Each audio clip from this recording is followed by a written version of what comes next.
Пока, ребята, на демонтаже мне надо вот эту плиту отпилить аккуратненько. Потом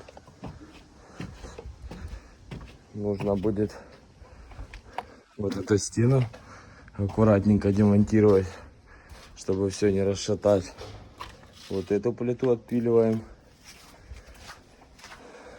Вот также пила уже моя одна стоит. Вот этот вот расширяем проем. Тут окошечко делаем пошире. Вот такая вот сегодня у нас работенка.